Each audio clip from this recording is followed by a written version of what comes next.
is my husband? Is my daughter! I love you. Yeah. The San Diego sea breeze blew against the white hull of the yacht moored in Marina del Rey. Champagne spilled from his glass and dripped onto the wrist of the man in the blue silk shirt. He smiled, the perfect smile of a man who knows he's being admired. Dr. Nathan Hale, heart surgeon and the face of Riverside Memorial Hospital, raised his glass against the fiery sunset. Beside him, Alyssa Monroe, a blonde in a red bikini, smiled brightly as her phone recorded everything. "To new beginnings," she said. "To freedom," Nathan replied, his eyes shining as if he had just broken free from his chains. The glasses clinked. The sound was like shattering glass. And somewhere else, less than 10 miles away, another heart was slowly dying. Riverside Memorial Hospital, ICU room 412. The steady whir of a ventilator, the cold fluorescent lights. Judge Thomas Weller, 63, stood motionless in front of the glass door. His daughter Rachel lay still, a fragile life surrounded by machines. Rachel's fingers moved slightly. The light of her wedding ring caught the glow, reflecting off the glass like a glittering knife. Tom stared at the ring, a token of love now turned into a chain of betrayal. Outside, an ambulance siren echoed, mingling with the distant sound of ocean waves. The sound was like wordless funeral music. 10:17 p.m. The ICU door opened. Nurse Evelyn Park walked in, her face tired after a long shift.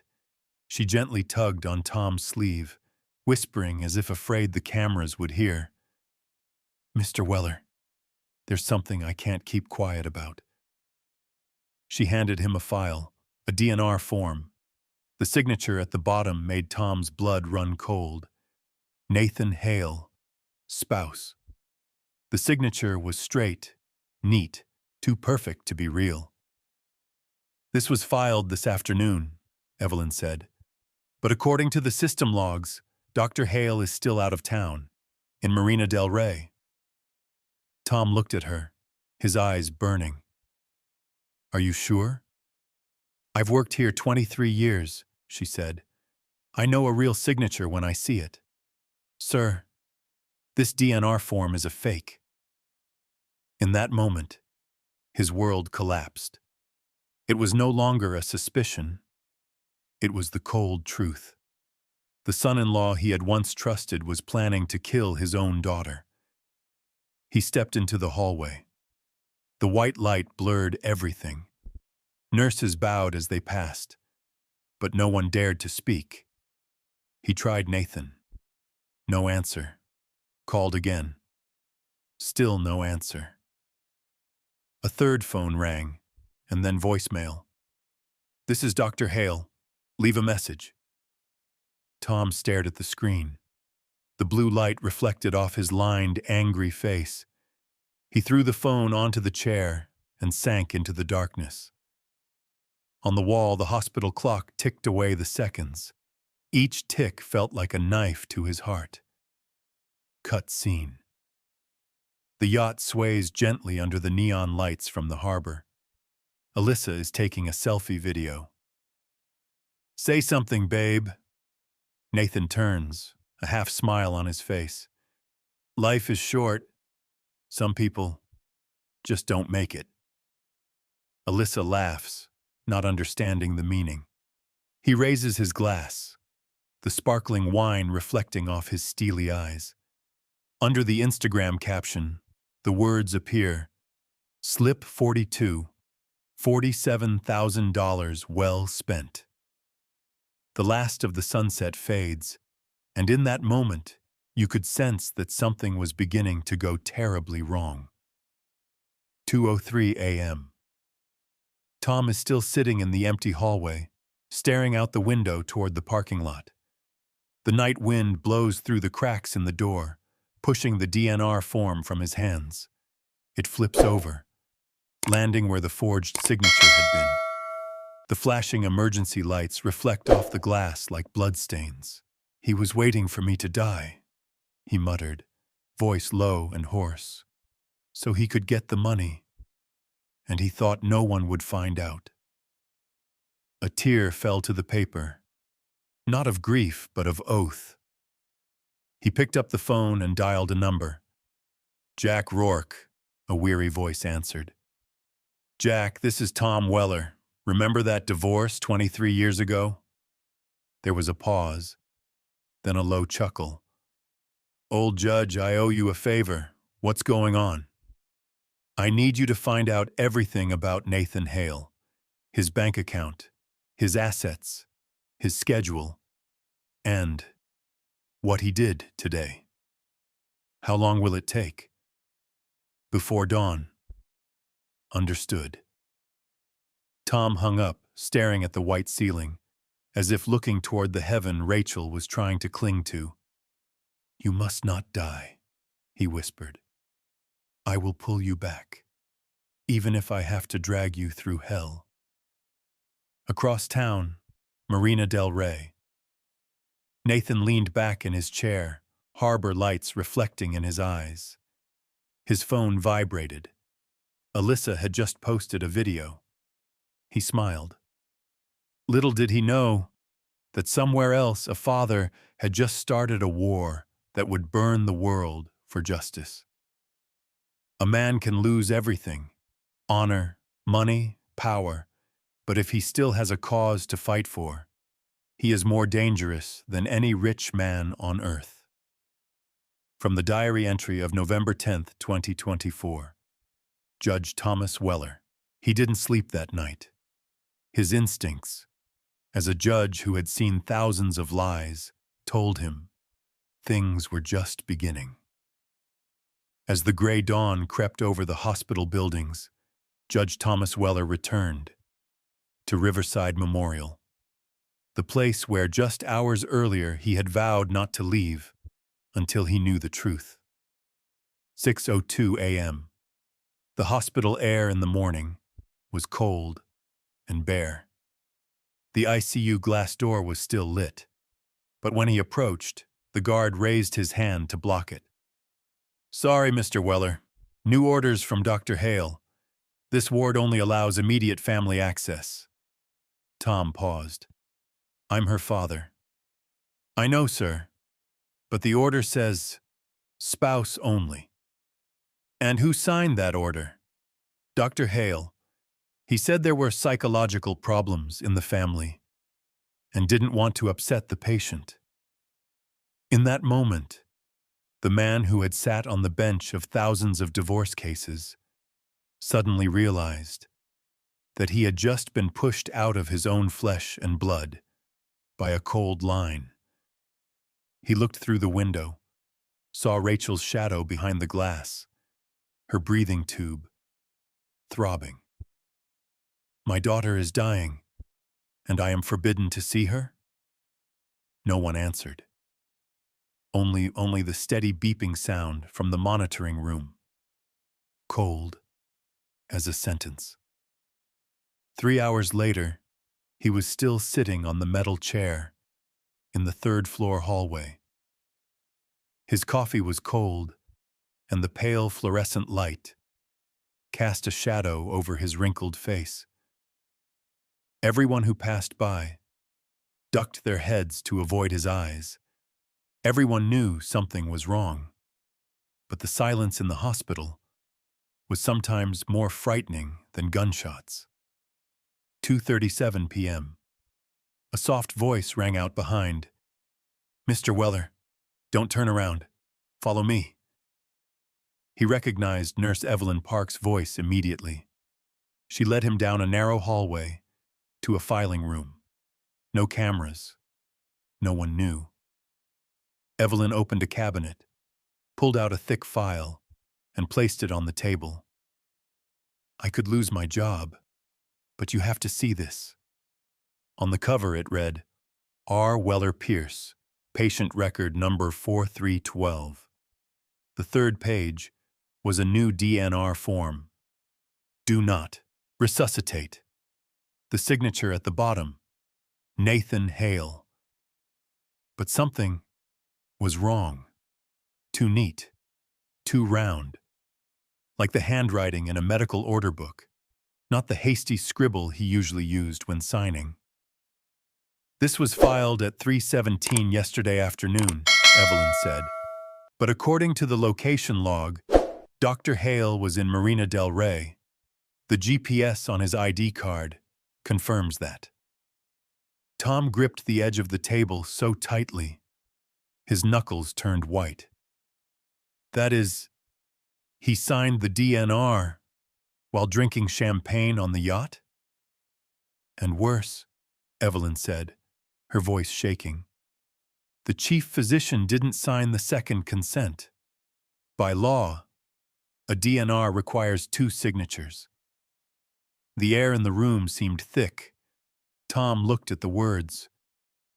Do not resuscitate. Just 4 words. But they contained his daughter's legal death sentence. If her heart stopped, they would watch.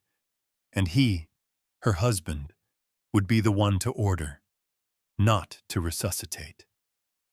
Evelyn pulled a folded piece of paper from her pocket. And this is a snapshot of the visitor log. Dr. Hale has only been here twice in the past 2 weeks. The rest of the time, it's been all medical staff. He's never been here. Tom looked at the time list, his fingers trembling as he ran over each line. October 15th, 7:22 p.m. October 18th, 11:45 a.m. Just 2 lines, twice, in 14 days. The rest, blank. He looked up, eyes filled with tears, but his voice was as hard as rock. Ms. Park, do you have a daughter? Yes, she's 17. So you understand how I feel.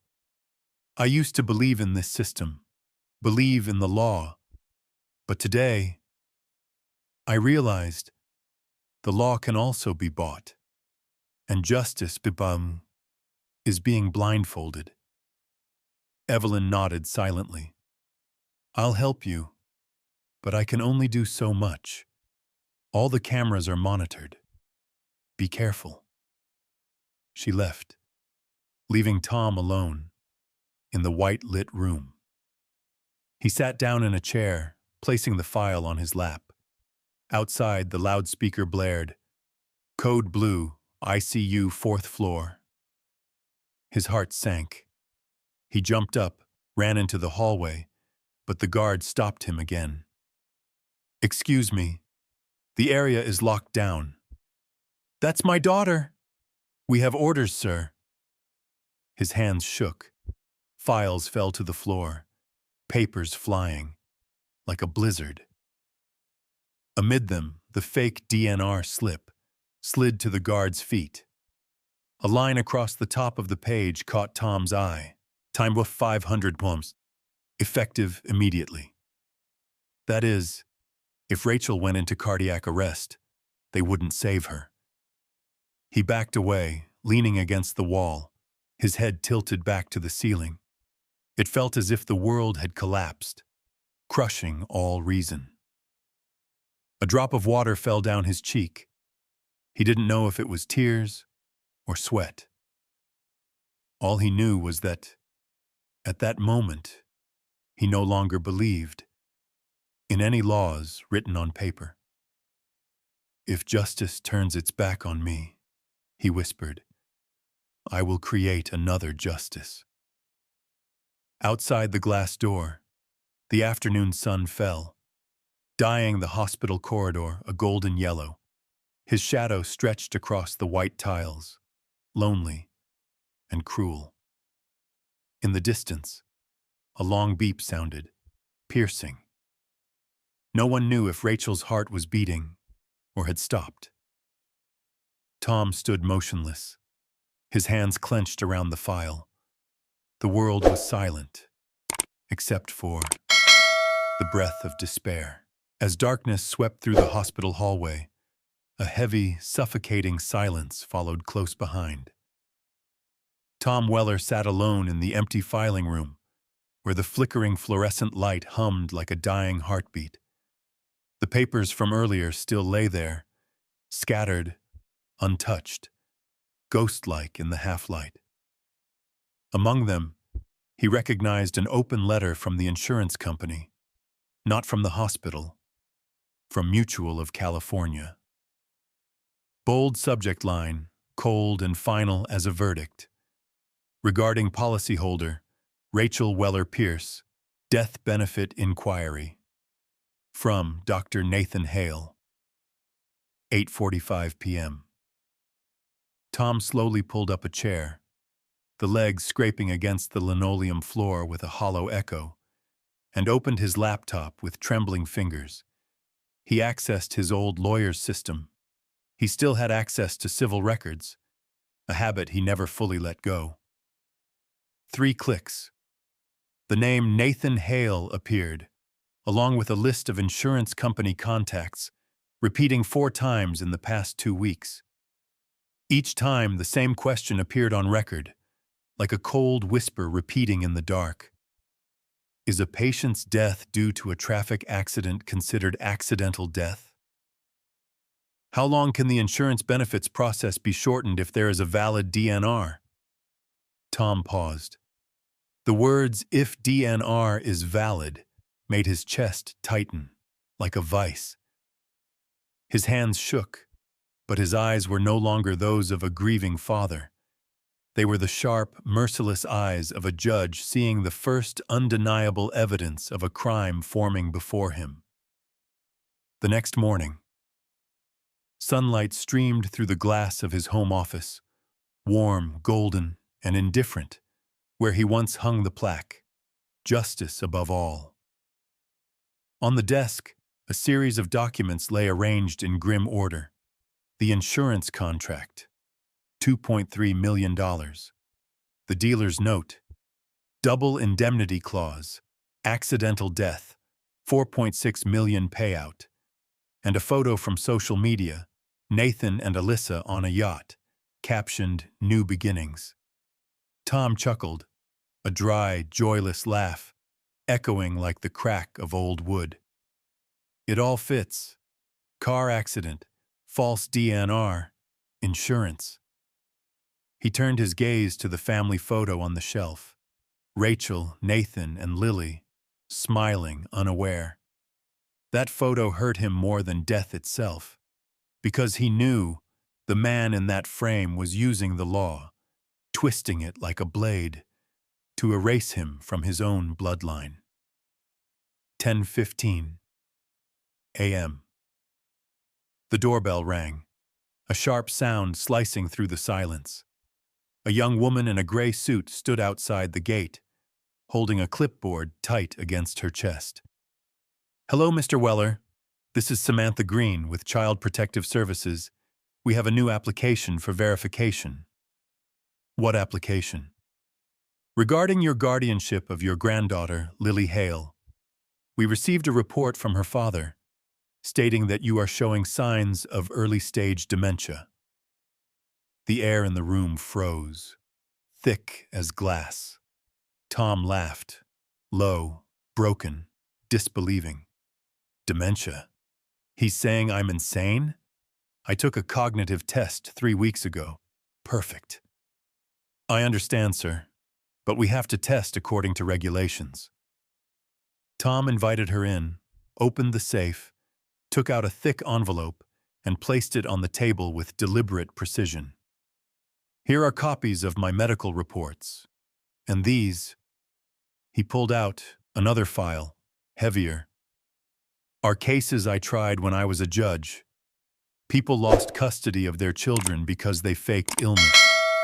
People went to jail because they lied about their records. I saw it all." He looked the girl straight in the eye, steady, burning. "You follow procedure, but remember this in your notes. This father is making up a story to cover his crime." The young woman hesitated, then whispered softly, "Sir, I believe you." The door closed. Quiet. Tom stood still, looking into the garden where Lily once played. A white butterfly drifted by, fragile, fearless.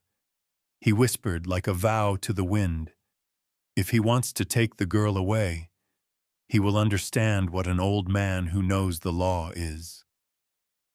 Evening. Tom spread the documents on his desk. The fake DNR, the insurance log, the child services report. 3 pieces of the puzzle. 3 pieces of evidence. And now, the picture of the crime began to emerge. Clear, deliberate, monstrous. He opened the drawer, took out an old notebook bound in cracked leather, and wrote the first line in shaky but certain handwriting. Day 4. I am no longer a judge. I am living proof, and I will not let him rewrite my family history. He stood up, poured himself a glass of whiskey, but did not drink. The firelight fell across his face, illuminating eyes no longer soft, but sharp with resolve and grief. Nathan thought I would keep quiet, but he forgot that silence is also a weapon, except I use it to observe, not to surrender. Across town, in a hospital office, Nathan was signing another paper, a request to suspend family visitation. He leaned back, his mouth curving slightly, arrogance dripping from every syllable. A retired old man thinks he can fight me? But what he didn't know was that at that very same moment, Tom had already begun to replan his entire life, this time not for trial, but for revenge. Tom hung up and stared at the coffee ring on the table like it was a map. Outside the little shop on Riverside Avenue, rain blurred neon into watercolor streaks. The decision settled in him like a leaded coin. Heavy, irreversible, necessary. He turned to Jack Rourke and Dr. Nora Patel, the two who had slid into his life as if fate had typed their names in bold. Jack's jaw was a map of old cases, thin, pragmatic, unreadable. Nora tapped her pen against the folder with a tiny, impatient rhythm. Numbers calmed her like prayer. "Do it quietly," Tom said. "No trips to the DA until we make it bulletproof." Jack looked up, the corners of his mouth tightening. "You understand that means longer nights and more risk," he said. "We'll be shadowing targets, making contact, and sometimes we'll need to push the envelope." Tom nodded. He laid the $50,000 on the table again, as if to remind himself that grief could be currency for justice. Money didn't erase Rachel, but it could buy time, expertise, and a quiet hand on the scales. They began to assemble the plan like surgeons prepping for an operation. Nora would follow the money, corporate filings, shell companies, offshore transfers, the flow from Rachel Weller's account to that serried line of payees. She had already flagged the yacht deposit on the Seraphine, and several invoices that bore the same handwriting. Small, repeated falsifications that revealed an accountant's arrogance. Sloppy hubris disguised as sophistication. Jack took the fieldwork. He sent a discreet text to an old contact, a private investigator in Santa Monica who still ran a lean team of tailors and ex-cons turned informants. Within 24 hours, an unmarked van was parked 3 alleys away from Nathan Hale's gated compound. The P.I., Luis Ortega, moved through shadows like he had been born into them, careful, observant, aware of the legal lines he couldn't cross. Time was. That first night, Luis discovered something telling. A second car registered to a shell company that used the same forwarding address as Nathan's research mailbox. The same car was seen at the Marina del Rey docks 3 nights before Rachel's collapse. The footage was grainy, but it placed Nathan's vehicle at the same time the Seraphine left port. Nora began to triangulate. Every flagged transfer led to a middleman, a florist here, a consulting firm there, and behind each middleman was a trail of tiny discrepancies. Invoices with repeating numbers, emails resolving to personal ISPs, GPS metadata that contradicted Nathan's official timelines. One server log showed a deleted email thread advising a nurse how to amend a DNR entry. Metadata, Nora explained, sometimes sleeps in strange places. Backup servers, forgotten caches, the forensic equivalent of a ghost. Tom's nights blurred into a collage of coffee cups and maps. He made calls to old colleagues, asked favors, opened the ledger of his life as if auditing himself for bravery. He also protected the human side. He called Evelyn Hale's sister, ensured witnesses felt safe, and kept the circle tight.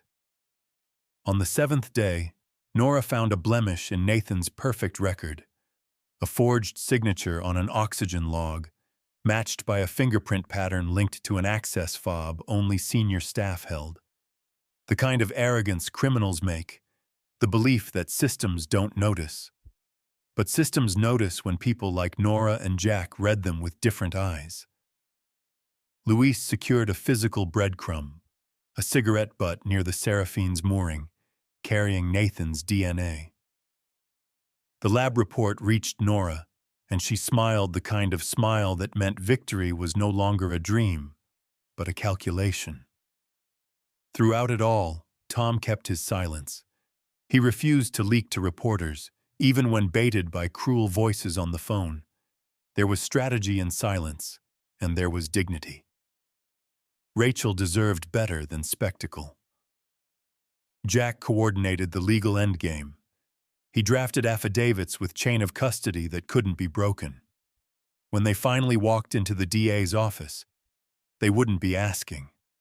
They'd be delivering an undeniable summons. Still, doubt gnawed at Tom. He imagined, confronting Nathan, feeling the dull rush of wanting blood. But he stayed patient, surgical. Confrontation could wait for the courtroom. The law would do what he could not. Give the world a public reckoning. One late evening, as the city sighed beneath sodium street lamps, Jack handed Tom a list. "We move next week," he said. "Evidence boxed, warrants ready. We do it clean. We do it once." Tom picked up the folder and read the names. The shell companies, the bank transfers, the nurse statements.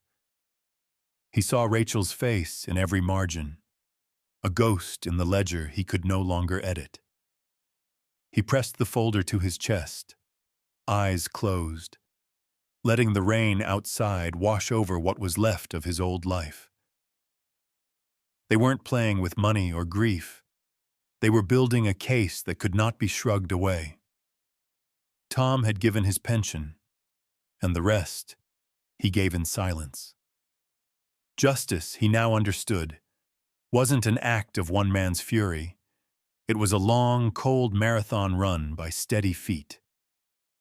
The game of justice had begun, quietly, meticulously, and with men and women who would not be moved by spectacle. Tom Weller had hardly slept since the night he had given the money to Jack and Nora. He lay awake for 3 nights, waiting for news. And on the 4th morning, the phone rang, Jack's voice, hoarse but excited. "Tom, I think you should sit down and listen to this." 08:12 a.m. On the screen, a series of statistics tables and photos of invoices appeared. Jack spoke quickly, as if recounting an explosion he himself didn't believe was real. $340,000 in all. Drip, drip over 4 months. No more than 10,000 at a time. He acted as if he were drawing a line of blood from his wife's account, without anyone noticing. Tom gripped the arms of his chair. Jack pulled up another slide. $23,000 at Cartier for a diamond necklace. $20,340 at Le Bernardin, New York. 47 dinners. $47,000 yacht. At Marina del Rey. All payments by supplementary card, drawn from Rachel's personal account. You know, Jack continued, the day he signed the fake DNR was the same day he put down the deposit on the yacht. Same hour, same minute. A soft click echoed in Tom's ears, the sound of a logical door opening, revealing the killer's true face. That same night, 1:47 a.m. While Tom was reviewing the file, the phone rang again. It was Nurse Carla Donnelly, night shift, ICU. Her voice trembled, small but urgent. Mr. Weller, I don't know who else to call. You need to hear this. Go ahead, Carla. Dr. Hale just entered your daughter's room. No orders. No one knows what he did. I saw him with a syringe, without a label. Tom stood up. You said syringe? Yes, sir. He said it was a nutritional supplement, but there was no record of it in the file. I stopped him, asked for the prescription, and he got angry and left. I kept the syringe and sent it straight to the lab. Do you understand me? I understand. If anything happens to me, you know where to find it. The call ended, leaving a long hiss on the receiver. Tom stood there, staring out the window. City lights, reflecting in his eyes like fire. He's scared, he whispered. And scared men make mistakes. The next morning, as the sun was just rising, Nora Patel sent a single text message. Lab confirmed. Potassium chloride mixed with insulin. Enough to stop a heart in 2 minutes. Tom read it over and over, each word like a nail hammered into his mind.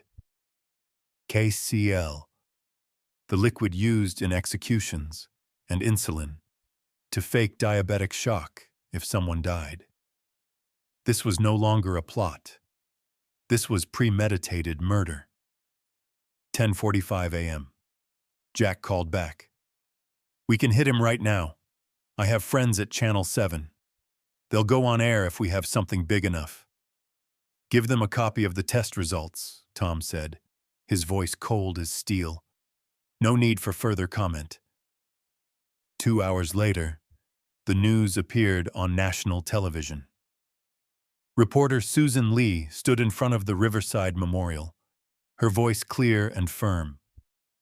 Breaking news.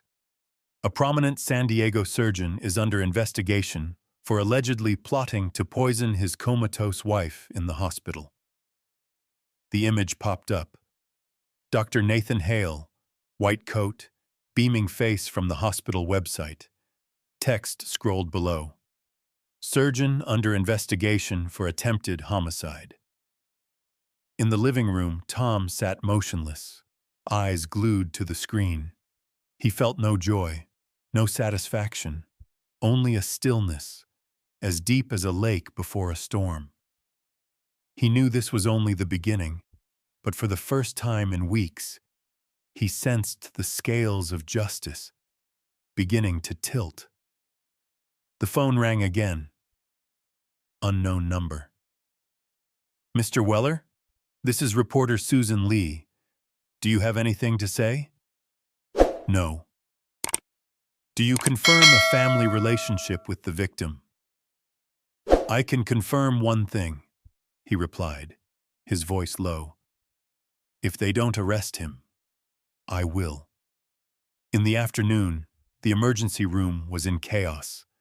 The hospital announced that Dr. Hale was temporarily suspended, and all medical records turned over to investigators.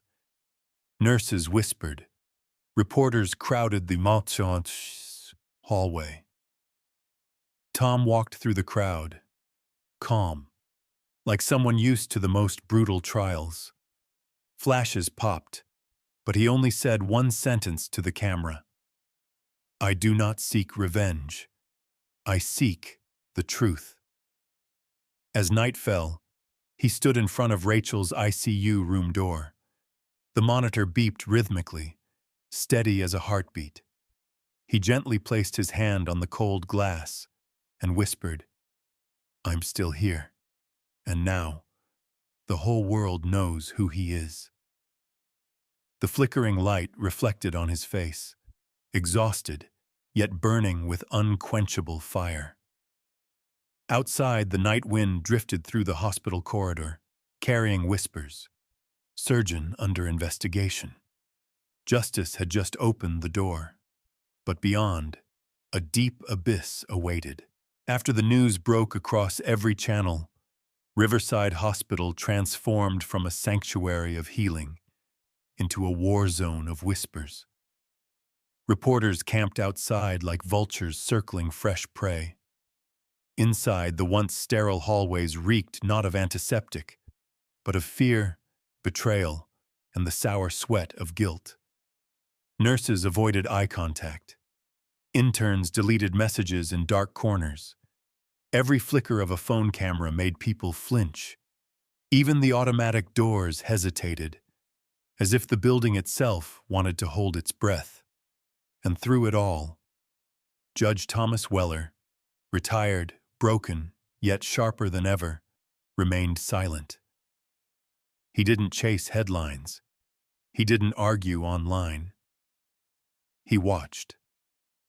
Because men like Dr. Nathan Hale didn't fall because of scandal. They fell when the truth left them nowhere to run.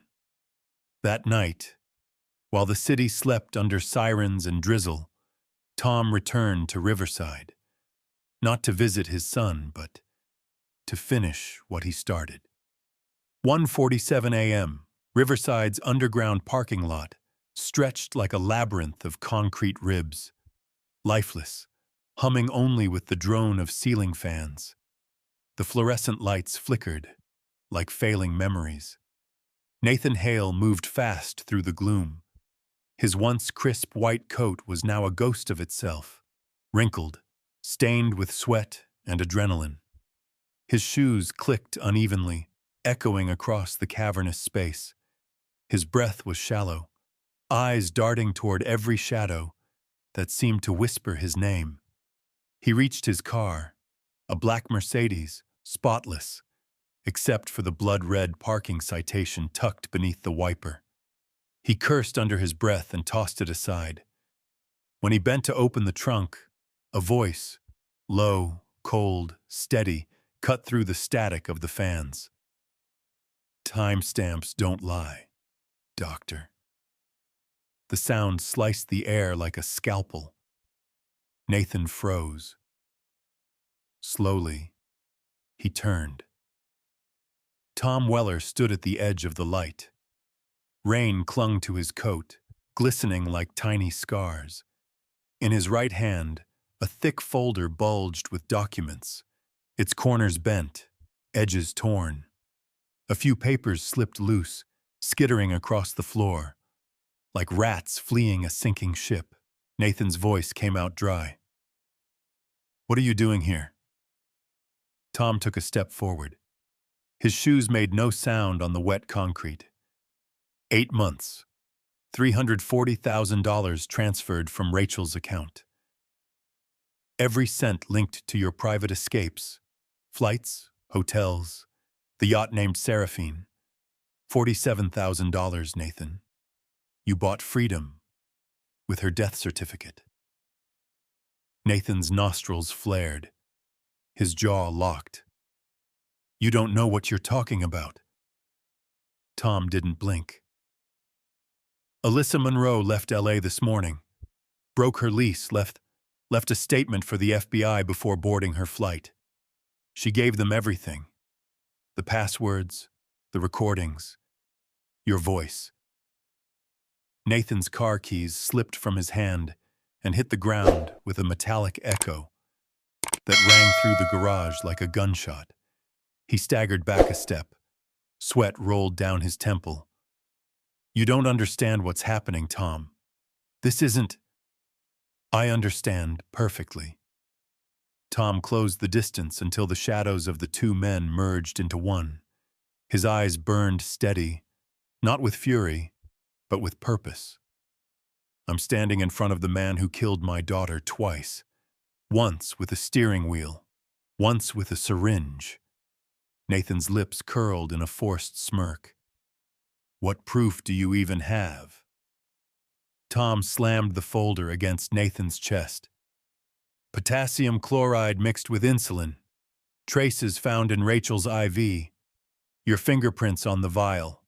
Nurse Donnelly's sworn statement. Logged at 1:42 a.m. You walked into that room, Nathan, and you decided who lived and who didn't." Nathan's breath hitched. He looked down at the folder, fingers trembling. Tom continued, voice calm, but cutting. "You thought you erased everything, but digital footprints don't die. They multiply. Alyssa's phone recorded you saying it. Make it look natural. Metadata confirms the time, the place, your voice." Nathan's mask cracked. Time-honored tone. For a second, his pupils flickered, prey realizing the cage was locked. Then he exploded. "It's a lie!" he screamed. "I loved her! I tried to save her!" Tom's laugh was cold and jagged, the kind that only grief can sharpen.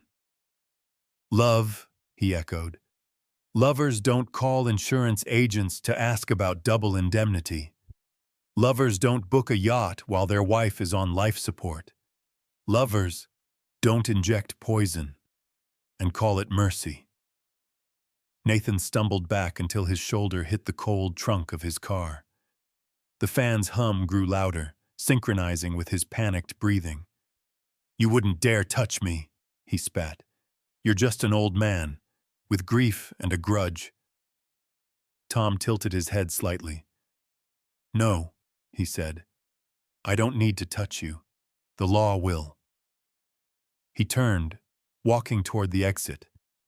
The rain outside had turned into a steady hiss, like the world itself was whispering enough. But then he stopped. Without looking back, he said quietly, "When the FBI found Alyssa, she told them one thing before signing her statement." Nathan's voice broke. "What?" Tom turned his head just enough for their eyes to meet again. "Nathan accounted for everything," she said. "Except one thing. The victim's father was still alive." The words landed like a verdict. Nathan's knees gave out. He crumpled, palms slapping the wet floor. His reflection shimmered in a puddle of oil and fluorescent light. A god brought low, dissected by truth. Tom crouched, voice barely above a whisper. "Justice doesn't need guns. It needs men who don't look away." Then he rose, leaving the folder on the ground. Pages fanned out like wings. His silhouette stretched long under the buzzing lights as he disappeared into the elevator's glare. Nathan stayed kneeling. The sound of his heartbeat drowned beneath the distant sirens growing louder above. 2:12 a.m. Upstairs, the world had already caught fire. News vans parked along the main road. Helicopters hovered above the hospital roof, spotlights slicing through fog. Reporters shouted into cameras. "Breaking! The FBI has issued a federal warrant for Dr. Nathan Hale, chief surgeon at Riverside Memorial.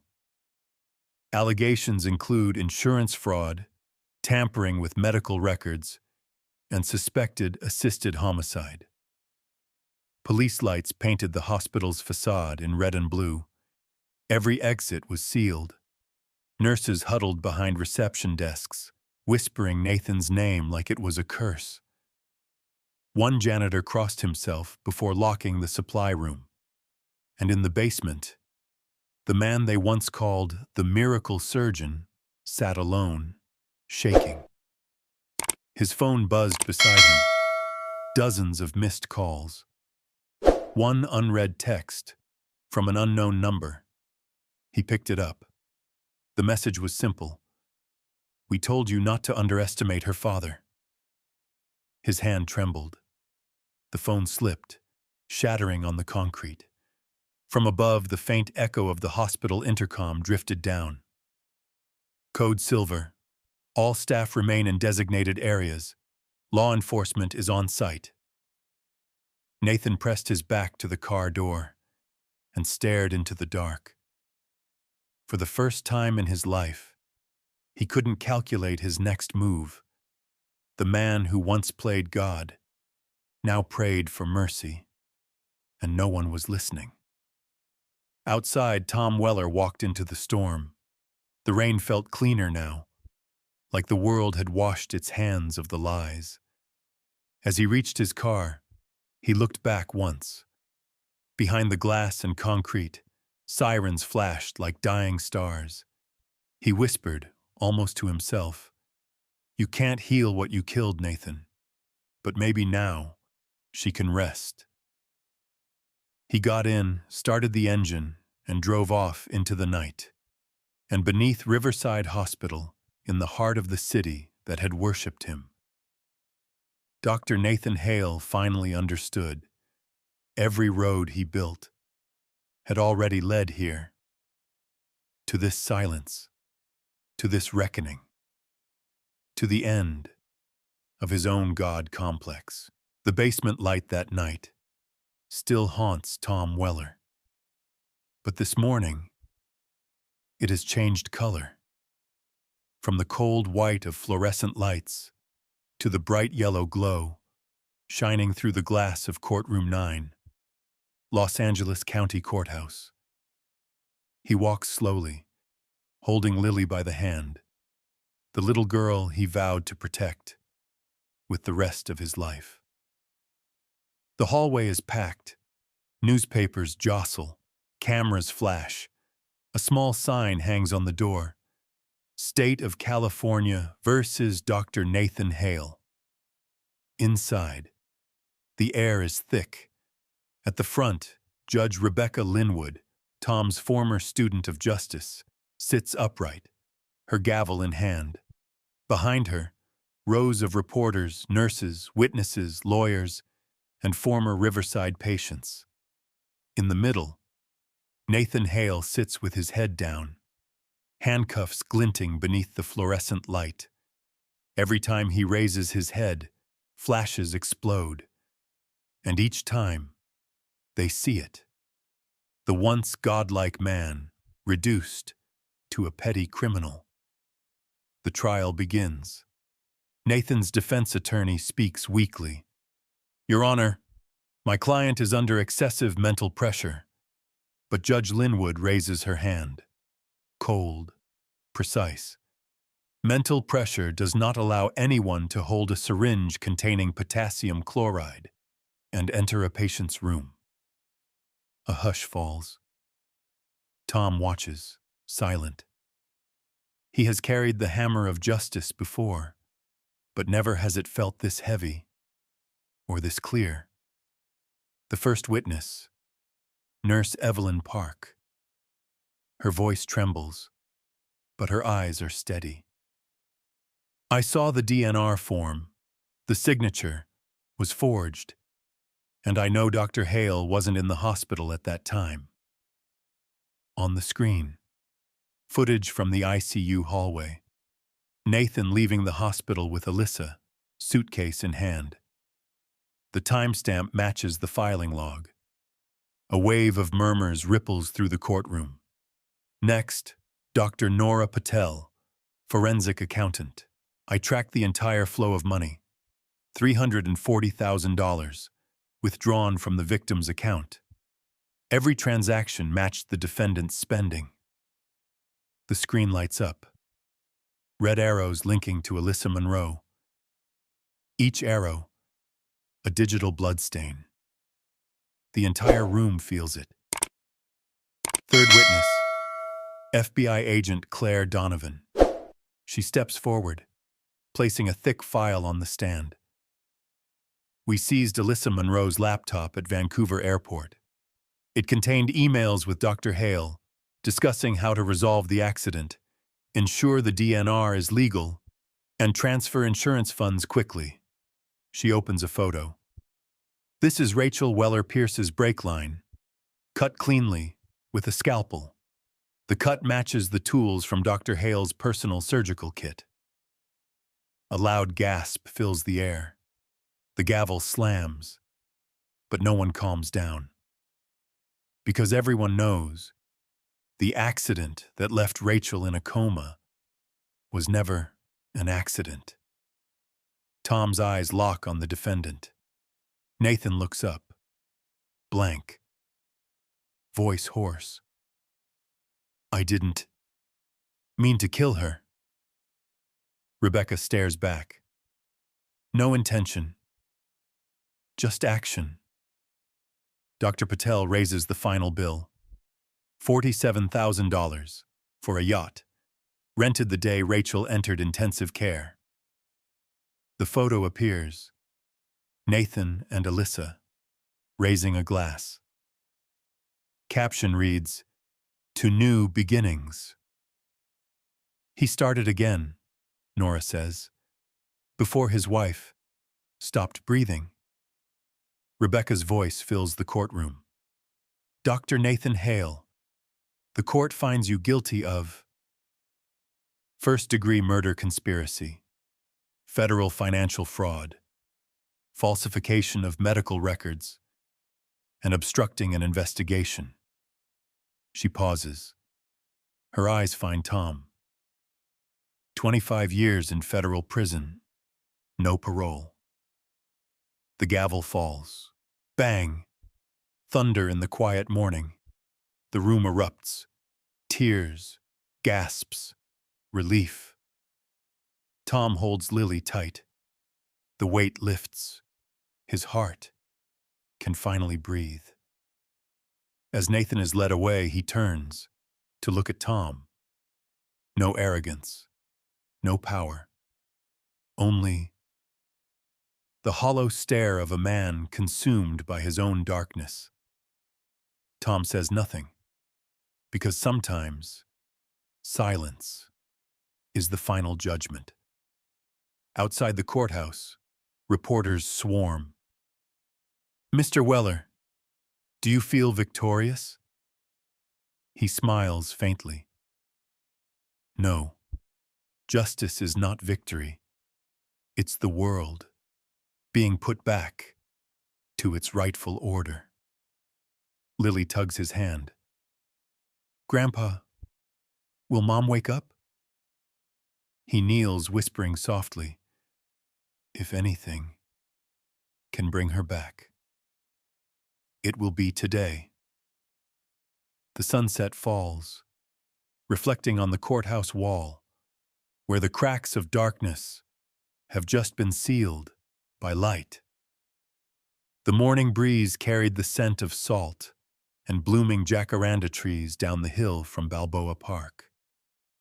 Tom drove slowly, careful on every turn, as if the road itself might break under the weight of this fragile miracle.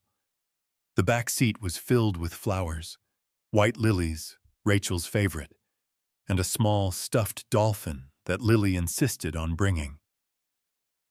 So Mommy won't be scared. Rachel sat beside him, wrapped in a soft gray blanket. The color had returned to her cheeks, though her hands still trembled slightly when she tried to lift the cup of coffee he had bought from the hospital cafe. Still the worst coffee in California, she joked weakly. Tom laughed. The sound strange to his own ears. He hadn't heard himself laugh like that since the night before the accident. At every red light, he glanced at her reflection in the window, afraid she might vanish like smoke. if he looked away too long.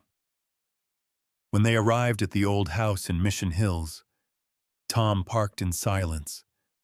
The garden was overgrown, vines curling along the white fence. Lily jumped out first, running up the porch steps, shouting, "We're home!" Rachel's eyes glistened. "Home," she whispered. Tom unlocked the door.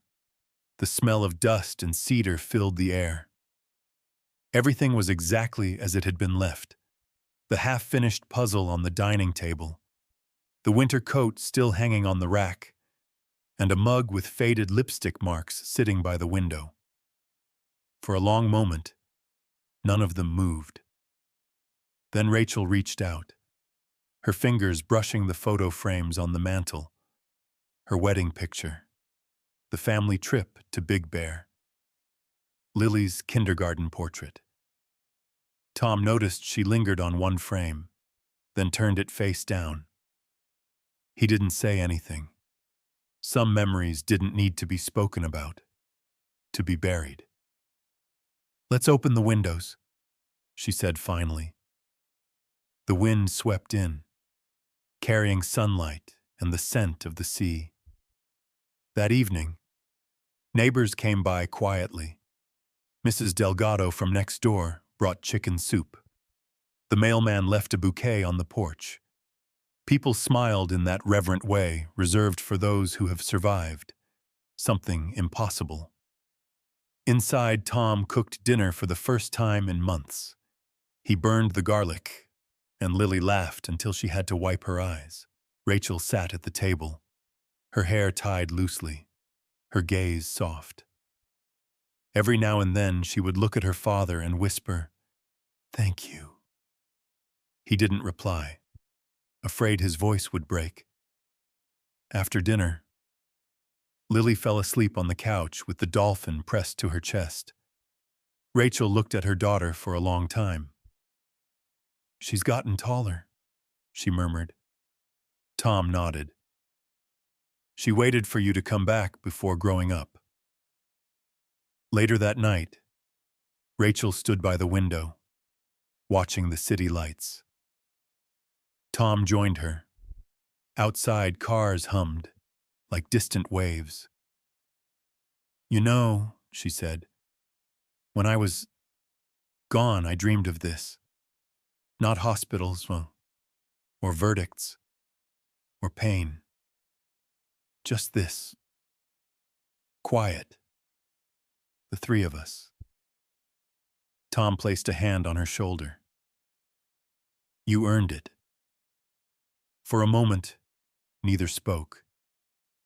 The world outside kept moving, but inside that little house, time seemed mercifully still. The next day, Tom returned to Riverside Memorial one last time to thank the doctors. The hallway felt different now, less sterile, less haunted. Dr. McAdams met him at the elevator. "She's lucky," she said. Tom replied, "No, we are." On his way out, he paused by the ICU door, room 412. The machines had been removed. The bed was empty. He placed his hand on the doorframe and whispered, "You kept her alive long enough for me to learn how to hope again." When he stepped outside, the California light nearly blinded him. Weeks passed. The newspapers had long moved on to new scandals, new trials, new faces. But in a small courtroom downtown, Judge Thomas Weller quietly signed his retirement papers. No ceremony, no speech. He simply folded his robe, placed it in the wooden box that had held his law degree, and walked away. He didn't need justice from the world anymore. He had already found it, in his daughter's eyes. That evening, the family drove to the cliffs above La Jolla. The Pacific stretched endlessly before them, the waves gilded by the dying sun. Rachel sat on the blanket, her hand entwined with Lily's. the breeze playing with their hair. Tom stood a few steps behind, looking at them. The two lives he had almost lost. The two reasons he had fought every demon inside and out. He thought of all the years he had believed justice was something handed down in a courtroom. Now he understood. Sometimes it came quietly, in second chances, in the slow rhythm of breathing beside someone you love. The sky turned violet. Lily pointed. "Look, Grandpa, the first star." He smiled. "Make a wish, sweetheart." Rachel looked at him, eyes bright against the dusk. "What did you wish for, Dad?" He chuckled softly. "Nothing more. Everything I ever wanted is right here." As the waves broke below and the light faded from the horizon, their shadows stretched long across the sand. 3 generations, bound not by victory, but by survival. And somewhere between the sea and the stars, Tom whispered to himself, "After all the noise, after all the loss, silence is the sound of justice finally done."